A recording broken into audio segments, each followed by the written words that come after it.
بنت اسلم صاحبہ پوچھتی ہیں جو لڑکی یا لڑکا باپ ماں کو بتائے بغیر نکاح کرتا یا کرتی ہے تو اس کا نکاح ہو جاتا ہے یا نہیں ہوتا؟ میری بہن، میں اس بارے میں مستقل طور پہ کلپ ریکارڈ کر چکا ہوں۔ میں نے شروع میں کہا تھا کہ جو سوالات ہوتے ہیں اس پہ پہلے والے کلپ کو سن لیا جائے۔ انشاءاللہ تعالیٰ یہ ڈسکرپشن میں اس کا لنک بھی دے دیں گے اور اس کی اسکرین شاٹ بھی لگ جائے گی، آپ اس کلپ کو سن لیں۔ مفتی عبدالواحد قریشی یوٹیوب پر میرا نام آپ سرچ کریں، اس کلپ کا تفصیلی جواب آپ کو وہاں موجود ہوگا، مل جائے گا۔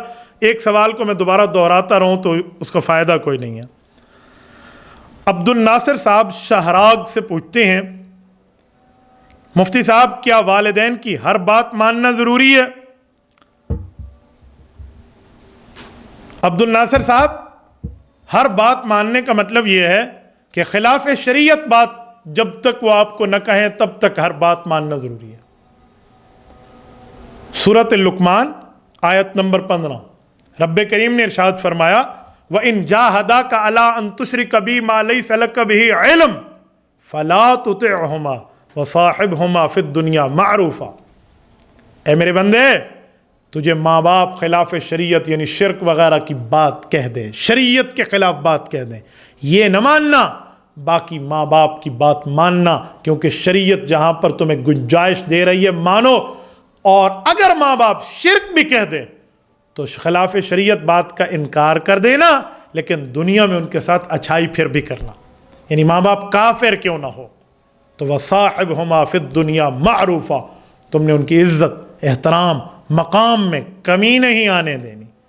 باقی رہا خلاف شریعت بات تو وہ ہم نہیں مان سکتے، کیونکہ اللہ کے رسول صلی اللہ علیہ وسلم نے ہمیں یہ بتا دیا ہے کہ لا طاعۃ لمخلوق فی معصیۃ الخالق، مخلوق کی اس بات کو مانیں گے جہاں اللہ راضی، جس بات سے رب ناراض اور اللہ کی نافرمانی لازم آتی ہے وہ مخلوق میں کسی کی بات ماننا واجب ضروری لازم نہیں ہے۔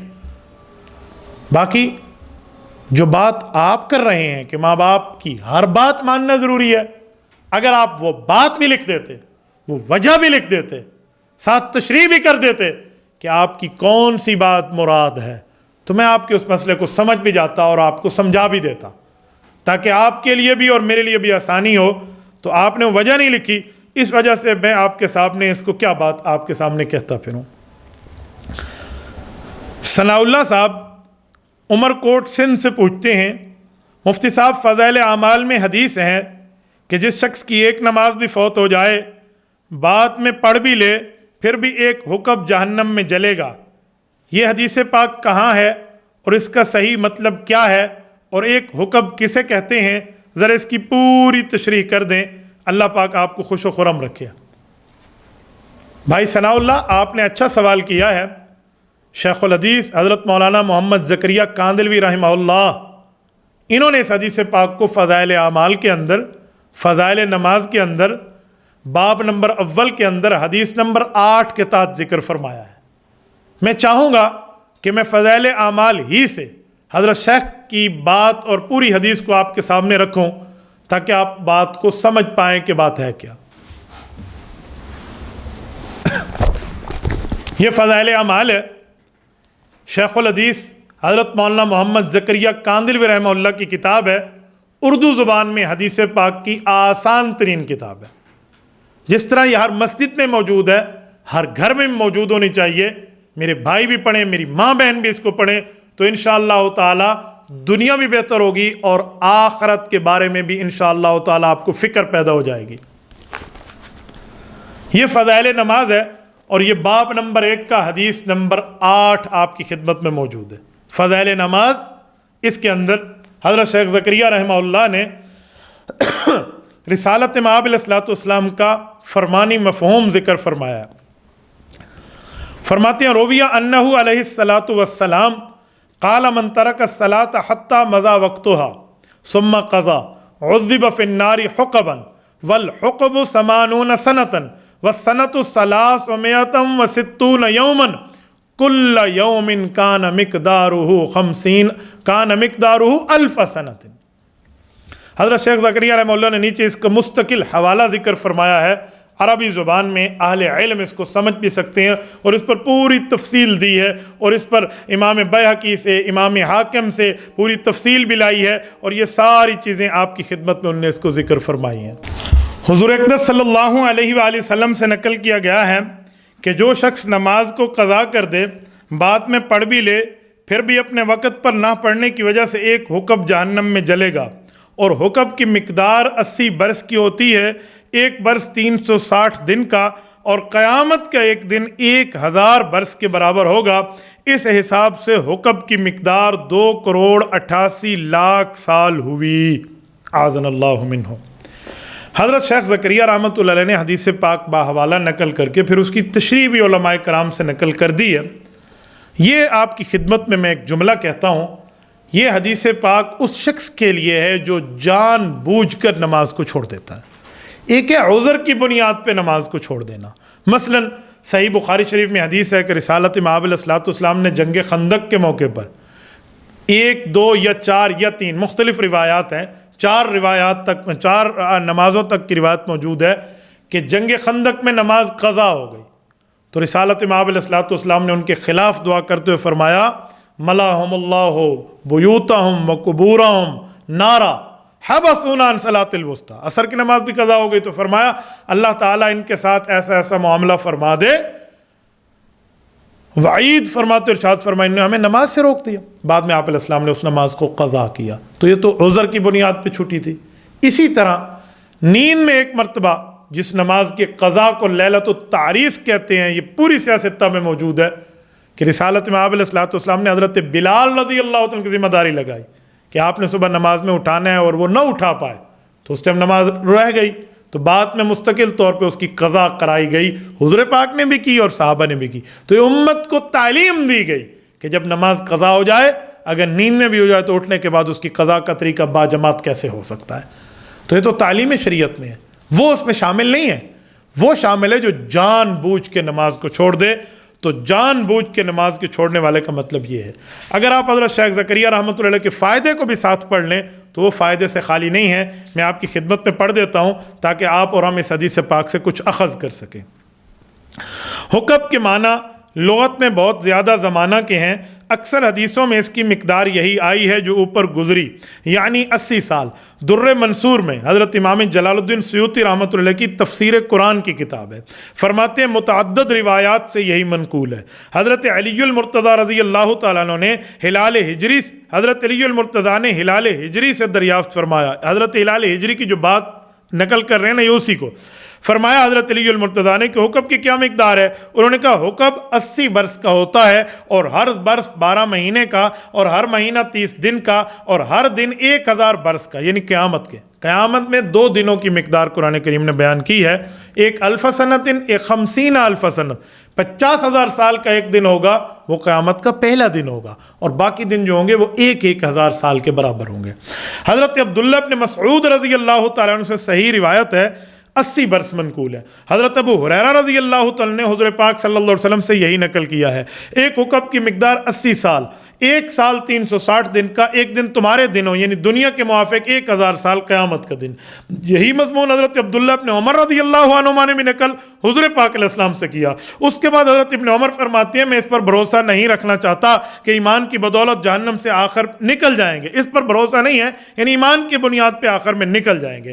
اتنے سال یعنی 2,88,00,000 برس جلنے کے بعد ہی نکلنا ہوگا، جب بھی کہ اور کوئی وجہ وہاں رہنے کی نہ ہو۔ اس کی مثال جیل میں فلاں کیس میں تو اس کی سزا پوری ہو گئی، ابھی فلاں اس پر معاملہ رہتا ہے، تو پھر اس کی پھر پیروی شروع ہو جاتی ہے۔ اللہ محفوظ فرمائے، قیامت کا یہ منظر سمجھا رہے ہیں۔ اس کے علاوہ اور بھی کچھ مقدار اس سے کم حدیث میں آئی ہے، مگر اول تو اوپر والی مقدار ہی کئی حدیثوں میں آئی، اس لیے مقدم ہے۔ دوسرا یہ بھی ممکن ہے کہ آدمیوں کی حالت کے اعتبار سے سزا کم و بیش ہو جائے۔ حضرت امام ابو لیث سمرقندی رحمہ اللہ نے قرۃ العیون میں حضور پاک کا فرمان نقل کیا ہے، فقیہ احناف ہے، غالباً 375-76 ہجری، 4 صدی آدمی کے یہ 4 صدی ہجری کے یہ بہت بڑے فقیہ عالم دین ہے، حضرت امام ابو لیث سمرقندی الحنفی رحمہ اللہ۔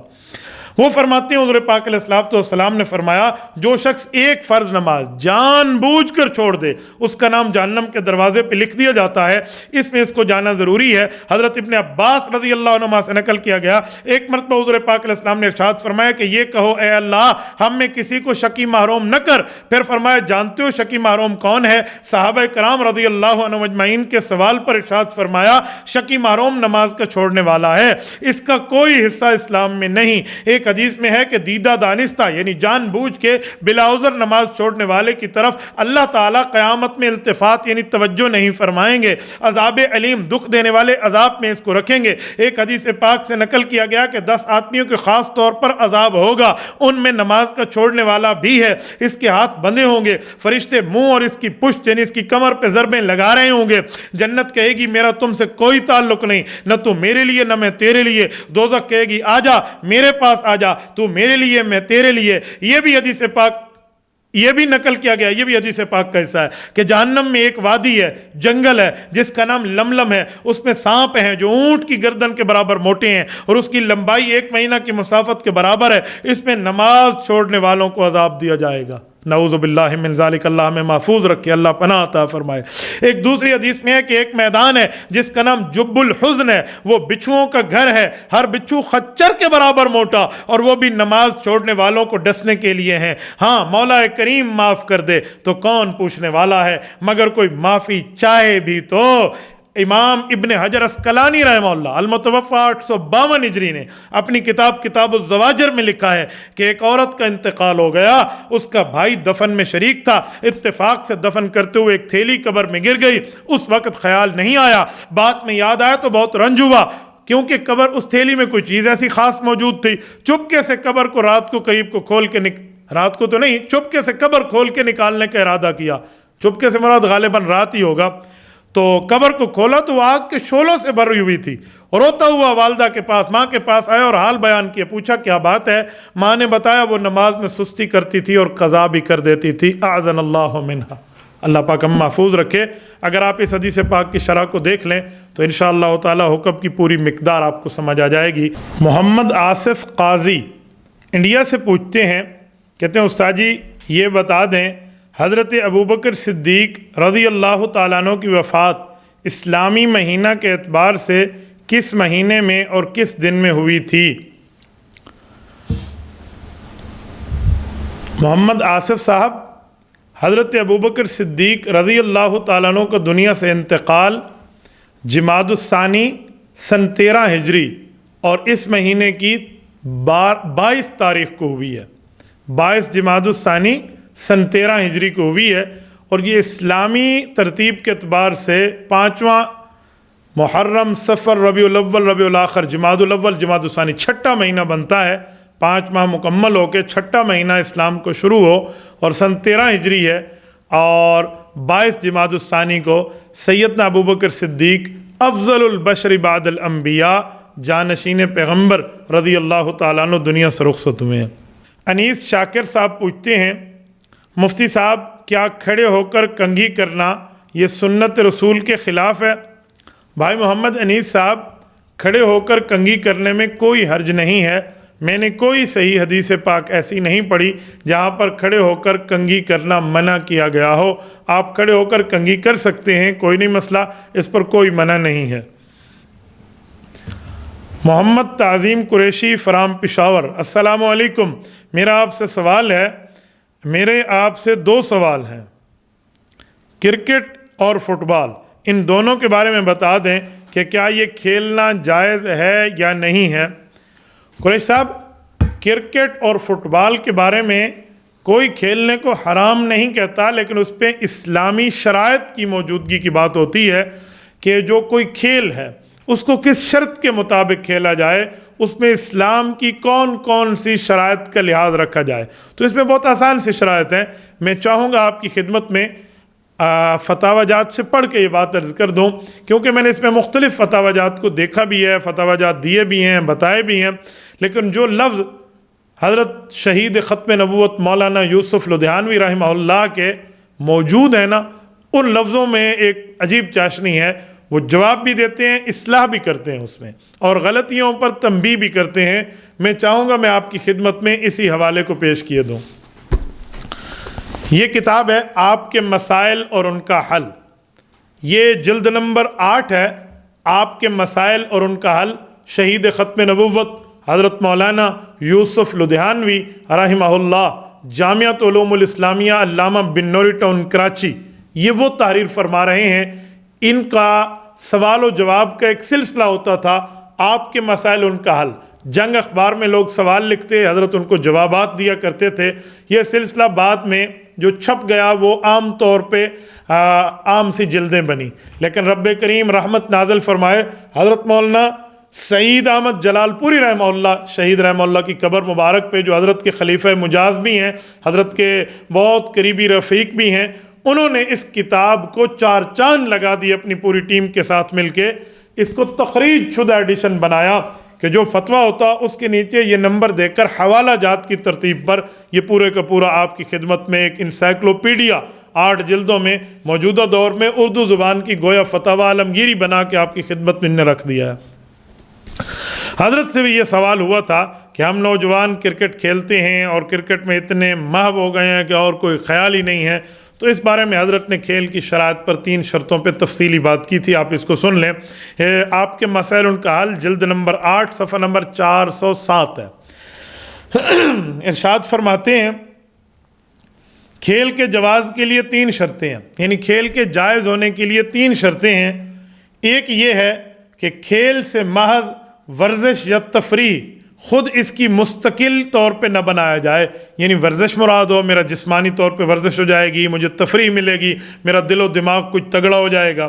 نمبر 2، وہ کھیل بذات خود جائز بھی ہو، ناجائز کھیل نہیں جو حرام ہے، شریعت کے اندر منع ہے، اور اس کھیل میں کسی قسم کی کوئی ناجائز بات نہ ہو۔ تیسری شرط، اس سے شرعی فرائض میں کوتاہی یا غفلت نہ ہو، یعنی نماز کے ٹائم پہ بھی آپ کھیلتے رہیں، آپ کو نماز کی بھی کوئی پرواہ نہیں، اذان آتی گئی، نماز ہوتی گئی اور آپ کھیل میں بیٹھے ہوئے ہیں، یہ چیز نہ ہو۔ اس میں معیار کو سامنے رکھ کے کھیلا جا سکتا ہے۔ تو یہ 3 شرطیں ہیں، اور آگے حضرت نے جو تنبیہ فرمائی ہے نا، میں چاہوں گا وہ بھی آپ کی خدمت میں سنا دوں۔ فرماتے ہیں اس میں معیار کو سامنے رکھا جائے تو اکثر و بیشتر کھیل ناجائز اور غلط ہوتے نظر آئیں گے۔ ہمارے کھیل کے شوقین نوجوان کے لیے کھیل آج ایسا محبوب مشغلہ بن گیا ہے کہ اس کے مقابلے میں نہ دینی فرائض کا خیال رہتا ہے، نہ دینی سنتوں کا خیال رہتا ہے، نہ تعلیم کی طرف کوئی دھیان ہے، نہ گھر کے کام کاج کی طرف کوئی خیال ہے، نہ ماں باپ کی عزت و احترام کا مسئلہ ہے، نہ ضروری کاموں کا احساس ہے۔ اور تعجب یہ ہے کہ یہ کھیل گراؤنڈ سے نکل کے سڑکوں اور گلیوں میں میدان بنا دیا گیا ہے، اس کا بھی احساس نہیں ہے کہ اس کے راستے میں چلنے والوں کو کتنی تکلیف ہوگی، اور کھیل کا ایسا ذوق پیدا کر دیا گیا ہے کہ ہمارے نوجوان صرف کھیلنے کے لیے گویا پیدا ہوئے ہیں، یہ سمجھنا شروع ہو گئے ہیں، اس کے سوا زندگی کا کوئی ہی مقصد نہیں۔ ایسے کھیل کو کون جائز کہہ سکتا ہے؟ یہ بڑوں کی بات ہے، بڑوں کے اپنے الفاظ ہیں، اس لیے میں نے آپ کی خدمت میں رکھ دیا ہے۔ یاد رکھیں ان شرائط پہ آپ کرکٹ کھیلیں تو کرکٹ ہوگی، ان شرائط سے ہٹ کے کرکٹ کھیلیں گے، خلاف شریعت شرائط لگائیں گے، وہ کوڑا کرکٹ تو بن سکتا ہے، میں اس کو جائز کرکٹ نہیں کہہ سکتا۔ جنید مصطفیٰ صاحب ایبٹ آباد سے پوچھتے ہیں امام کے لیے نماز کے بعد مقتدیوں کی جانب رخ کر کے دعا کرنا کیسا ہے؟ صبح نماز کے بعد اور عصر کی نماز کے بعد مقتدیوں کی طرف منہ کر کے نماز میں ہاتھ اٹھا کر جو دعا کی جاتی ہے یہ احادیث سے اور سنن سے ثابت ہے۔ اسی لیے ان نمازوں میں اگر مقتدی کی طرف منہ کر بھی دیا جائے، کوئی واعظ کی بات ہو، کوئی نصیحت کی بات ہو، کوئی تسبیحات پڑھ لیں، اس کے بعد دعا کر لیں، تو اس میں کوئی حرج نہیں ہے، لیکن اس کو ضروری سمجھنا اس طرح کہ ہر نماز میں آج کل لوگ شروع کر دیتے ہیں، یا بعض نمازیں ایسی ہوتی ہیں کہ لوگ سلام کے بعد سب بیٹھے ہوتے ہیں، امام صاحب دعا کریں گے تو جائیں گے، سنت بھی ہو گئی، نفل اب امام صاحب دعا کریں گے پھر اٹھ کے جائیں گے، اس طرح لازمی سمجھنے کی بات نہیں ہے، حدیث پاک میں ثابت ہے آپ نماز کے بعد اس طرح دعا کر سکتے ہیں۔ باقی نماز کی دعا کے تفصیلی دلائل کیا ہیں اس پر بھی انشاءاللہ تعالیٰ کلپ میں اسکرین شاٹ لگ جائے گا اور اس کا ڈسکرپشن میں لنک بھی مل جائے گا۔ میں نے اس میں تفصیلاً یہ بات کی ہے کہ نماز کے بعد دعا کا ثبوت رسول اللہ صلی اللہ علیہ وسلم سے اور اس طرح قرآن کریم کی تفاسیر سے، صحابہ کرام کے عمل سے میں نے ثابت کر کے ود پروف اس میں بات کی ہے۔ جو لوگ ان نمازوں کے بعد دعا کا انکار کرتے ہیں وہ لوگ ٹھیک حق والی بات اس حد تک کرنے میں، اس حد تک ہم انہیں حق بجانب نہیں سمجھتے، کیونکہ حقیقی بات جو ہے وہ ہم نے آپ کی خدمت میں اس کلپ کے اندر رکھ دی ہے۔ یہ نہیں ہے کہ میں کسی پر کوئی کفر کا اور باطل کا فتویٰ دے رہا ہوں، میں ایک حقیقت ہے، وہ کہتے ہیں ایک حقیقت ہے جو ہوا چاہتی ہے آشکارا، مدعا میرا کسی کی آبرو ریزی نہیں۔ محمد عبداللہ اسلام آباد سے پوچھتے ہیں، مفتی صاحب بعد السلام آپ کی خدمت میں عرض ہے کہ قبلے کی تعیین کا طریقہ کیا ہے؟ قبلہ کس طرح پتہ چلے گا ایک مسلمان کو جب وہ کبھی دوسرے ملک میں ہو یا جہاز میں نماز کا وقت ہو جائے تو قبلے کا تعین کیسے کیا جائے گا؟ بھائی عبداللہ صاحب، قبلے کی تعین کے لیے مساجد بنی ہوئی ہیں، مینار بنے ہوئے ہیں، آپ اس مینار کے اور محراب کی سائٹ کو دیکھ کر قبلہ رخ آسانی سے سمجھ سکتے ہیں۔ اگر وہ نہیں ہے، آپ ہمارے یہاں کے رہنے والے ہیں، تو مغرب کی جانب جو سمت ہے وہ قبلے کی سمت ہے۔ اور اگر آپ کسی ایسے جنگل میں ہیں یا کسی ایسی جگہ ہے جہاں آپ کو کوئی بتانے والا نہیں ہے قبلہ، تو پھر آپ کے لیے دو حل ہیں۔ پہلا حل تو یہ ہے کہ آپ کے پاس کمپاس ہونا چاہیے، آپ اس کے ذریعے سمت قبلہ آسانی سے آپ ڈائریکشن، اس کی اتجاه القبلہ آپ اس کو سمجھ بھی سکتے ہیں اور اس کی تحقیق اور اس کی تہ تک پہنچ بھی سکتے ہیں، اور قبلہ نما ہونا چاہیے۔ اور اگر وہ نہیں ہے تو آپ کسی سے پوچھ لیجئے، وہ آپ کو بتائے دیں گے تو آپ اس کے مطابق نماز پڑھ لیں، اور اگر بتائے بھی نہیں دیتے تو پھر آپ تحری کریں، تحقیق کریں، سوچیں کہ یار سورج اب ادھر ہے، فلاں جگہ اس کو تھوڑا سوچیں، تحری کریں، اپنے علم کے مطابق تھوڑی کوشش کریں، تحری کے بعد آپ نماز پڑھیں۔ علماء فرماتے ہیں آپ تحری کے بعد جب نماز پڑھیں گے، وہاں بتانے والا بھی کوئی نہیں تھا، تو آپ کی نماز ہو جائے گی، اگرچہ وہ قبلے کی سائڈ نہ بھی ہو، کیونکہ تحری موجود ہے۔ حدیث پاک میں اس پر روشنی موجود ہے، آپ اس کو تفصیلاً احادیث پاک سے دعاء الافتاح سے لکھے ہوئے فتوے کو بھی دیکھ سکتے ہیں۔ رہا یہ مسئلہ کہ جہاز میں کس طرح کریں، تو جہاز میں بتانے والے بھی موجود ہوتے ہیں، اور اگر جہاز میں اکثر بندے کا سفر ہوتا ہے تو انسان کو پتہ ہوتا ہے کہ اس ایئرپورٹ سے اس ایئرپورٹ تک جب ہم آتے ہیں تو راستے میں جہاز کی سمت کہاں ہوتی ہے، اور اگر وہاں نہیں ہے، اس راستے پہ نہیں آ رہا، تو آپ عملے سے پوچھ سکتے ہیں، وہ لوگ آپ کو بتا بھی سکتے ہیں۔ ہمارے بزرگ مخدوم شیخ و مرشد حضرت مولانا عزیز الرحمن ہزاروی نور اللہ مرکزہ جہاز میں باقاعدہ جہاں نماز پڑھنے کے لیے جاتے تو آذان بھی کہتے، تکبیر بھی کہتے، اور پھر نماز بھی پڑھ لیتے، کیونکہ ادائے کامل کہتے اسی کو ہیں کہ آذان بھی کہہ دیں، چاہے آہستہ آواز سے کہہ دیں، مقتدیوں کو قریب تک سب کو پتہ چلے، تو بہتر ہے بندہ اس طرح۔ مجھے بھی فرمایا تھا ایسے ہی نماز پڑھنا، میں کوشش کرتا ہوں جہاز میں نماز کھڑے ہو کر ادا کرتا ہوں، بیٹھ کے سیٹ پر نماز کا قائل میں نہیں ہوں، کیونکہ کھڑے ہو کر آسانی کے ساتھ بندہ نماز ادا کر سکتا ہے، وہاں جگہ بھی ہوتی ہیں، جائے نماز بھی ہوتی ہے۔ پتہ نہیں، میں حیران ہوں، بعض اوقات یہی ہمارا عملہ جو ہے نا جہاز کا، یہ مفتی بنا پھرتا ہے۔ آپ کی نماز ایسے ہو جائے گی، آپ سفر میں ہیں، آپ پیسنجر ہیں، نو ایشو، نو ڈاؤٹ، آپ یہاں پڑھ لیں۔ میں نے کہا آپ کی اسلامک ایجوکیشن کیا ہے؟ کیا مطلب آپ کی تعلیم کیا ہے؟ آپ کو جہاز میں ویلکم کرنے کے لیے رکھا گیا ہے، آپ یہاں اپنے پیسنجرز کا سواگت کریں گے، بس۔ آپ مفتی صاحب نہیں ہیں، آپ روزے کھولنے کے ٹائم کے اوپر بحث کرنا شروع کر دیں علماء سے کہ اس جگہ ہے یا نہیں ہے، اس جگہ نماز کا قبلہ ہے یا نہیں ہے، ایسے نہیں ہے۔ یقین مانیے میں تو حیران ہوں، یہ کہتے ہیں جی اٹھ گئے نا اتنے بندے، 4-5 بندے، تو وہ جہاز کا بیلنس ہل سکتا ہے، ان بیلنس ہو سکتا ہے۔ میں کہتا ہوں خدا کے بندے، یہ سعودیہ کے بھی جو جہاز ہے نا، السعودیہ والے جہازوں میں نماز کے لیے جگہ موجود ہے، 4-4 5-5 آدمی، 6-6 آدمی وہاں جماعت کر سکتے ہیں، وہاں تو کوئی پرابلم نہیں ہے۔ اچھا واش روم کے لیے کتنے بندے اٹھ کے گھوم پھر رہے ہوتے ہیں، آ جا رہے ہوتے ہیں، یا آپ نے اتنی بڑی ٹرالی رکھ کے جو لوگوں کی آؤ بھگت کے لیے وہ آپ نے کھلانے پلانے کے سامان آنیاں جانیاں رکھی ہوتی ہیں، اس سے جہاز بیلنس ان بیلنس نہیں ہوتا، صرف نماز سے ہی ہوتا ہے۔ یار اکا دکا بندہ اگر اٹھ کے جائے گا نماز کے لیے، پھر آ جائے گا اپنے سیٹ پہ بیٹھے باقی جائے، تو اس پہ کوئی پرابلم نہیں ہے۔ نماز کھڑے ہو کر آپ وہاں ادا کریں اگر آپ کو قدرت ہے اور اللہ تعالیٰ نے آپ کو صحت عطا فرمائی ہے۔ محمد ابراہیم صاحب کشمور سے پوچھتے ہیں، مفتی صاحب ہر باطل فرقے کا مقابلہ کرنا چاہتا ہوں، باطل فرقوں کا مقابلہ کیسے کیا جائے گا، ذرا رہنمائی فرما دیں۔ بھائی ابراہیم صاحب، اللہ تعالیٰ نے آپ کو نام اچھا دیا ہے تو آپ اچھا کام کریں۔ اچھے کام کا مطلب یہ ہے اگر آپ عالم دین ہیں تو ٹھیک ہے، آپ کو معاملات اشاروں سے سمجھ آ جائیں گے، اور اگر آپ عالم نہیں ہیں تو آپ علماء کی رہبری میں چلیں۔ اگر علماء کرام آپ کو اجازت دیں کہ آپ برے لوگوں کو سمجھا سکتے ہیں، جن کے عقیدے غلط ہیں، نظریے غلط ہیں، تو آپ ان کو سمجھانے کی صلاحیت سے مالا مال ہیں، پھر تو آپ سمجھائیں۔ اگر علماء کرام آپ کو اجازت نہیں دیتے تو اپنا منہ میاں مٹھو بننے کی ضرورت نہیں ہے۔ یہ نہ ہو بندہ دوسروں کو بچانے کے چکر میں یہاں تک پہنچ جائے کہ خود ڈوب جائے، تو آپ کے اوپر دریا میں کسی ڈوبتے ہوئے کو بچانا اس وقت لازم ہوگا جس وقت آپ کو سوئمنگ آتی ہو، آپ بہترین سوئمر اور تیراک ہوں۔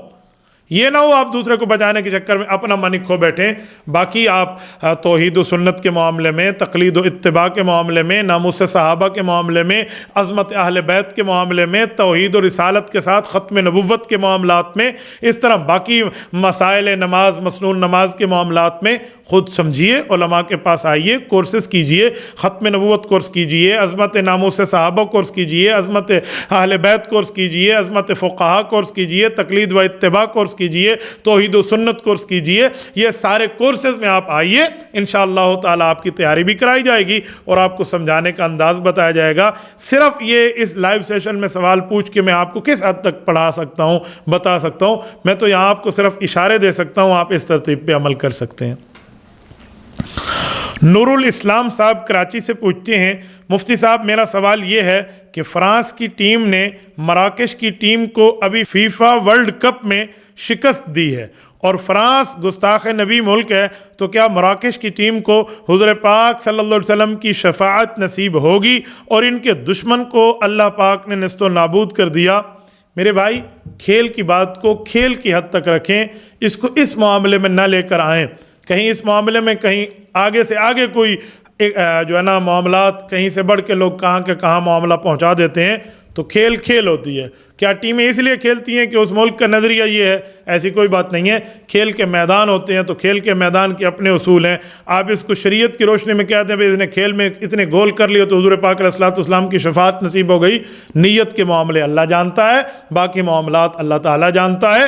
یہ نہیں ہے کہ اس صرف کھیل کی بنیاد پہ ہم کسی کی بخشش اور کسی کی جو ہے نا کیا کہتے ہیں وہ گستاخی کے معاملات ڈال دیں۔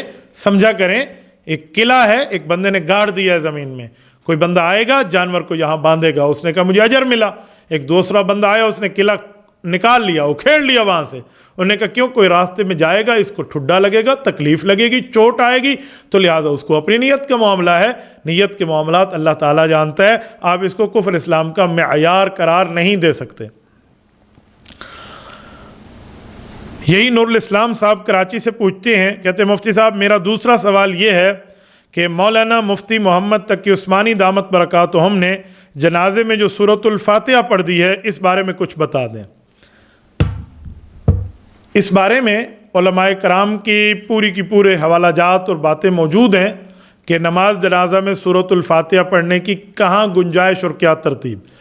آپ اس بارے میں اگر تفصیل دیکھنا چاہیں نا تو میرے خیال میں میری گفتگو کے بجائے آپ متکلم اسلام شیخ و مرشد حضرت مولانا محمد الیاس گھمن حفظہ اللہ تعالی ان کے اس کلپ کو دیکھ لیں جو انہوں نے حضرت گھمن صاحب نے باقاعدہ سورۃ الفاتحہ کے معاملے پہ کہ نماز جنازے میں کب پڑھا جائے یا نہیں پڑھا جائے یا نہیں پڑھنے کا حکم یا دلائل، اتنی تفصیل سے بڑے دھیمے لہجے سے دلائل کی بارش کی ہے، بڑے اچھے انداز سے قرآن و سنت اجماع صحابہ کے عمل سے ایسے ثبوت پر بات کی ہے کہ مذہب کیا ہے۔ سورۃ الفاتحہ بطور قرات نہیں پڑھی جاتی، اگر کوئی پڑھنا چاہے گا تو وہ سبحانک اللہم و بحمدک و تبارک اسمک کی جگہ جو پہلی تکبیر میں ہے وہاں پر بطور دعا پڑھے گا۔ تو کیا پڑھنے کی کہاں تک گنجائش اور کیا معاملہ؟ لوگوں نے تو اس کو کفر اسلام کا معیار بنا دیا تھا۔ یہ اہل علم کا ایک علمی مسئلہ ہے۔ اگر اس کلپ کو اگر آپ دیکھ لیں، میں اپنی ٹیم سے کہوں گا انشاءاللہ تعالیٰ یہ ڈسکرپشن میں اس کا لنک بھی دیں، اسکرین شاٹ بھی دیں، آپ انشاءاللہ تعالیٰ وہاں دیکھیں گے، 100% آپ کو اطمینان ملے گا۔ محمد اسلام صاحب ہیں ڈیرہ اسماعیل خان سے، پوچھتے ہیں مفتی صاحب میرا آپ سے ایک سوال ہے، آپ اپنے جوابات میں بیٹے کا لفظ استعمال کرتے ہیں کہ بیٹا ایسا ہے ایسا نہیں ہے، اس کے پیچھے بنیادی وجہ کیا ہے؟ تو سامنے والا جب مجھ سے سوال کر رہا ہے بیانات میں اس کی شکل بھی اگر دیکھ لوں یا اس کو نام سے جانتا ہوں، وہ میرا شاگرد ہو یا شاگرد جتنا ہو یا چھوٹا ہو مجھ سے، تو اس طرح اگر بیٹے کے انداز میں بات میں کر دوں تو کیا کہوں؟ ابو کہوں اس کو؟ خدا کے بندے، اللہ آپ کو حج پہ لے جائے، یہ کیسا سوال ہے؟ مخاطب میں کبھی سامنے والے کو بھائی کہا جاتا ہے، کبھی خاتون ہو تو بہن کہا جاتا ہے، چھوٹا ہو تو بیٹا کہا جاتا ہے، پیارے کہا جاتا ہے، اس طرح کہہ کے مخاطب کرتے ہیں، انداز ہے۔ میں نے کبھی اپنے سے بوڑھے آدمی کو تو بیٹا نہیں کہا، تو جن کو یا تو میں جانتا ہوں یا مجھے پتہ ہوتا ہے میرے چھوٹے ہیں، فلاں ہیں، اس طرح ہیں، الحمدللہ ہمارے بیٹوں کی عمر بھی بڑی ہے، ہمارے بیٹیوں کی عمر بھی بڑی ہے، تو ایسا مسئلہ تو نہیں ہو سکتا میرے بیٹے کے برابر کی عمر کو۔ بھائی اسلام صاحب، آپ اس معاملے میں اچھا کہ آپ نے مجھ سے پوچھ لیا ہے، تو اس کے پیچھے کوئی بنیادی وجہ، کوئی خاص وجہ، ہر بندے کو اپنا بیٹا بنانے کے چکر، اس طرح کی بات نہیں ہے، یہ ایک انداز تخاطب ہوتا ہے۔ عبد الخالق صاحب صوبہ سندھ سے ہیں، ان نے شہر کا نام نہیں لکھا، کہتے ہیں مفتی صاحب نماز میں کال آنے پہ موبائل جیب میں بند کریں یا جیب سے باہر نکال کر بند کریں؟ بھائی عبد الخالق، بہتر تو یہی ہے کہ آپ نماز سے پہلے ہی موبائل سائلنٹ کر دیں، اور اگر آپ بھول گئے ہیں، آپ کو یاد نہیں رہا، گھنٹی بج گئی، تو پھر اس کو بہتر ہے کہ آپ ایسے ویسے کوئی بٹن دبا کر آپ اس کو بند کر سکتے ہیں۔ نہیں، بند نہیں ہو رہا تو آپ اس کو، گھنٹی کو بند کرنے کے لیے باہر نکال کے بھی اندازے سے آپ بند کر دیں، لیکن آپ اس میں دیکھیں کہ عمل کثیر نہ ہو۔ عمل کثیر کا مطلب ایسی ترتیب پہ بند کرنے کہ آپ کا یہ کام اور حرکت نہ چل رہی ہو کہ سامنے والا بندہ آپ کو سمجھے آپ نماز میں ہی نہیں ہے، یہ عمل کثیر ہے۔ ایک رکن میں 3 مرتبہ بھی کوئی کام ہو جائے تو علماء اس کو بھی عمل سے کثیر کہتے ہیں پھر اس سے نماز ٹوٹ جائے گی۔ تو اس لیے اس کا انداز اور اس کی ترتیب اور اس کی تعداد کو اگر شریعت کی روشنی میں دیکھ لیا جائے تو بہتر رہے گا۔ نور الرحمان صاحب ہیں، یہ ہری پور ہزارہ سے، کہتے ہیں مفتی صاحب میرے 2 سوالات ہیں۔ پہلا سوال ہے جب کوئی بیماری آئی تو ہم پہلے کس سے رجوع کریں؟ نمبر 2، بغل اور زیر ناف بال جب کاٹے جاتے ہیں تو ان کے کاٹنے کا شرعی طریقہ بتا دیں، اور کب کاٹیں اس کی آخری مدت کی حد بھی بتا دیں۔ نور الرحمان صاحب، جب بیماری آتی ہے تو بہتر ہے کہ پہلے اللہ کی طرف متوجہ ہو جائیں، پھر اس کے بعد کوئی صدقہ کریں، پھر اس کے بعد آپ طبیب و حکیم کی طرف رجوع، ڈاکٹر کی طرف کر سکتے ہیں، نو ایشو۔ رات کا ٹائم ہے، اچانک بیماری آئی ہے، نفل پڑھنے کا وقت نہیں ہے تو منہ سے دعا تو کہہ سکتے ہیں، یہ توجہ اللہ ہے۔ جیب میں پڑے ہوئے پیسے صدقے کی نیت کر لیں، اتنے پیسے فقیر کے ہو گئے، صبح دے دوں گا اگر ابھی نہیں ملا تو، اس کے بعد آپ ڈاکٹر کی طرف رجوع کریں، کوئی پرابلم نہیں ہے۔ رہا بغل اور زیر ناف بال کاٹنے کا شرعی طریقہ اور ان کی مدت، آپ نے اچھا کیا یہ سوال کر لیا۔ اکثر دوست مجھ سے واٹس ایپ پہ بھی اور باقی جگہ بھی یہ سوالات پوچھتے رہتے ہیں، تو یہ یاد رکھیں کہ جس وقت بندہ اکڑوں بیٹھتا ہے نا، یہ پیڑوں کی ہڈی جسے ہم کہتے ہیں، جہاں پیٹ بالکل آخری پیٹ کا حصہ جہاں بل کھاتا ہے، اس کے نیچے سے بال آپ نے شرمگاہ کی حد تک اور اس کے آس پاس کاٹ لینے ہیں، یہ ہے زیر ناف بال کاٹنا۔ اور اس کے ساتھ اگر آپ نے دیکھنے ہیں تو یہ خصیتین وغیرہ تک یہ بال اس کے ارد گرد، اس کی سائڈیں یا پخانہ والی جگہ پہ، یہ جہاں اس کے قریب قریب جو بال ہیں جو آپ کو پخانے میں جو ہے نا کیا کہتے ہیں ملوث ہونے کے خطرہ ہے، تو وہ آپ کاٹ سکتے ہیں۔ تو ان بالوں کو آپ نے کاٹنا ہے، اور بغل کے بال جو ہیں اس کو بھی آپ نے کاٹنا ہے۔ اس کے لیے بلیڈ کا استعمال کر لیا جائے تو بہت بہتر ہے۔ زیادہ سے زیادہ اس کی جو حد ہے وہ 40 دن ہے، 40 سے کم 1 ہفتے پہ آپ آ جائیں تو بہت بہتر ہے۔ ان میں مکمل رانے شامل نہیں ہیں جیسے عام طور پہ لوگ سمجھتے ہیں، یہ رانوں کی صرف جڑوں تک ہے، رانوں کی جڑوں تک ہے، یہ زیر ناف کے پیڑوں کی ہڈی سے لے کر، جیسے وہ پیٹ کے پہلے بل بالکل جہاں ختم ہوتے وہاں سے لے کر، لوگ اس کو پورے رانوں تک اس کو چلائے بیٹھتے ہیں۔ بعض اوقات لوگ ہم سے پوچھتے ہیں تو کوئی پتہ نہیں بالشت کا حساب کر کے کہتے ہیں اور کوئی اس طرح، یہ ساری اسلامی باتیں نہیں ہیں۔ جو بات شرعی طریقہ تھا وہ میں نے آپ کی خدمت میں عرض کر دیا۔ عامر فاروق صاحب ہیں، یہ پوچھتے ہیں مولانا صاحب اگر شادی والے دن ساس یا سسر اپنے ہونے والے داماد کو سونے کی انگوٹھی پہنانے کی ضد کر دے تو کیا کیا جائے، پہنا جائے یا نہ پہنا جائے؟ بھائی عامر فاروق صاحب، سونا مرد کے لیے حرام ہے، مرد نہیں پہن سکتا، اللہ کے رسول نے منع کیا، آپ اس کو نہیں پہن سکتے، شوقیہ طور پہ یہ جان بوجھ کے آپ نہیں پہن سکتے۔ وہ آپ کے ماں باپ کی جگہ آپ کی ساس اور سسر، پہلے تو پیار سے سمجھائیں، نہیں مانتے ہو کہتے پہن لو، یوں انگلی میں انہوں نے ڈالا اور یوں آپ نے نکال کے انہوں نے کہا جزاکم اللہ، اپنے ہاتھ میں رکھ لیں، جیب میں رکھ لیں، بھئی میں نے آپ کا دیا وہ ہدیہ قبول کر لیا، اب آپ کے کہنے پہ میں اس کو پہن بھی لوں تو یہ چیز ٹھیک نہیں ہے۔ کل وہ آپ کو کہہ دیں آپ داڑھی منڈا لیں تو آپ منڈا لیں گے، کل وہ آپ کو لڑکی کے کپڑے دے کے کہیں چلو بھئی آپ عورتوں والے کپڑے پہن لیں تو آپ پہن لیں گے۔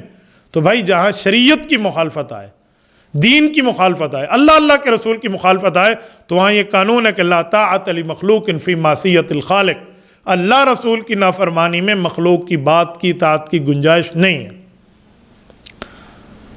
محمد ادریس صاحب تحصیل بھلوال ضلع سرگودا سے پوچھتے ہیں، مفتی صاحب میرا سوال یہ ہے کہ کیا بندہ سردیوں میں چادر یعنی شال وغیرہ اوڑھ کے نماز پڑھ سکتا ہے، اور اگر چادر ناک پر ہو یعنی پورا منہ ڈھکا ہوا ہو تو اس صورت میں کیا حکم ہے؟ ادریس صاحب، ادریس نہیں اویس، ساری بھائی اویس، پورا منہ ڈھک کے تو کوئی چادر کے ساتھ نماز نہیں پڑھتا۔ آپ پورا منہ ڈھک لیں گے، آنکھیں بند، ناک بھی بند، کان بھی بند، تو آپ دیکھیں گے کیسے؟ پورا منہ نہیں ہے، ویسے چادر پہن کے آپ نماز ادا کر سکتے ہیں۔ جو آپ کے ناک پر آتی ہے نا تو یہ کوئی عذر ہے، جیسے ماسک پہنتے ہیں آج کل عذر ہے، تب تو جائز ہے۔ کوئی عذر، کوئی مجبوری نہیں ہے تو پھر آپ ناک کو کھلا رکھیں، یہ بہتر ہے۔ بعض علماء تو یہاں تک بھی کہتے ہیں کہ اگر صرف سردی کی وجہ ہے نا جو آپ عام طور پہ برداشت کر سکتے ہیں، تب بھی ناک کھلا رکھیں۔ ہاں، آپ اس سردی سے 100% بیماری کا خطرہ ہے، پھر آپ ناک کو ڈھانک کے پڑھ سکتے ہیں، پھر پرابلم نہیں ہے۔ ممتاز احمد صاحب کشمیر سے پوچھتے ہیں، مفتی صاحب حیلہ اسقاط کرنا کیسا ہے؟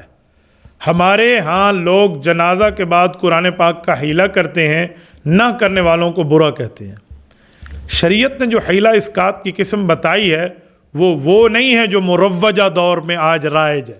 آج کل جو مروجہ طریقے پر لوگ حیلہ اسقاط کر رہے ہیں یہ ناجائز ہے، منع ہے، اس کا شریعت میں کوئی ثبوت نہیں ہے۔ جو شریعت کی حیلہ اسقاط کی قسم ہے وہ کچھ اور ترتیب ہے، یہ نہیں ہے جو آپ کے یہاں پھیریوں والی ترتیب کرتے ہیں۔ عالم دین سے مل کے اس کی ترتیب آپ پوچھ سکتے ہیں، لیکن یہ نہیں ہے۔ مروجہ حیلہ اسقاط بدعت ہے، غلط ہے، ہم ناجائز ہے، ہم اس کے قائل نہیں ہیں۔ ثوابی سے محمد حمزہ ہیں، یہ پوچھتے ہیں مفتی صاحب ارکم نام رکھنا کیسا ہے؟